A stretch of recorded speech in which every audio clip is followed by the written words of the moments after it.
লাচিত সেনাৰ কাৰ্যকলাপক লৈ আমি গভীৰ অসন্তুষ্ট আৰু তেওঁলোকৰ কাৰ্যকলাপক আমি গভীৰ উদ্বেগেৰে সৈতে লক্ষ্য কৰি আছো। আলফাৰ দৰে লাচিত সেনাক হয়তো আমি এটা দিন আহিব আমি বেন কৰিবও লাগিব, কাৰণ ব্যৱসায়ীসকলক লাচিত সেনাই যথেষ্ট অত্যাচাৰ কৰে। অসমত ব্যৱসায়ৰ পৰিৱেশ এটা যোৱা দুমাহ তেওঁলোকে একেবাৰে নষ্ট কৰি দিছে।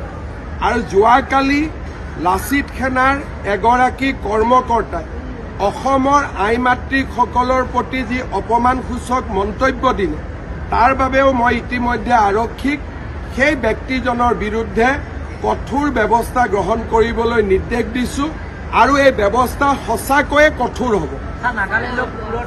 মুখেদি নোলাব, কিন্তু সেই ব্যক্তিজনৰ বিৰুদ্ধে সঁচাকৈয়ে কঠোৰ ব্যৱস্থা ল'বলৈ মই আৰক্ষীক নিৰ্দেশ দিছো। মই নাম ক'ব খোজা নাই, নাম কোৱাটো মোৰ উদ্দেশ্য নহয়। যোনে অসমীয়া মাতৃৰ বিৰুদ্ধে বেয়া শব্দ প্ৰয়োগ কৰিছে তাক মই মানি ল'ব নোৱাৰো।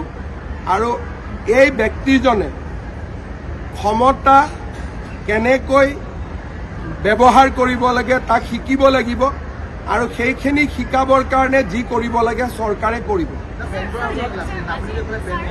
বেন কৰাৰ হয়তো শব্দ এটা লিখিব যে এনেকৈ যদি ধন দাবী কৰে, এনেকৈ যদি এক প্ৰকাৰ দেশৰ অৰ্থনৈতিক বিকাশত বাধা আৰোপ কৰে, তেতিয়াহ'লে ডেফিনেটলি এটা সময় আহিব য'ত আমি গোটেই সংগঠনটোৰ বিৰুদ্ধে ডাঙৰ ব্যৱস্থা ল'ব লাগিব। বৰ্তমান লাচিত সেনাৰ কথা কৈছো, বৰ্তমান বেলেগ সংগঠনৰ কথা কোৱা নাই, কাৰণ অসমত আন কোনো সংগঠনে এনেকে ব্যৱসায়ী মাৰপিট টকা পইচা নোতোলে। এইটো ক্ষেত্ৰত তেওঁলোকে ব্যতিক্ৰম।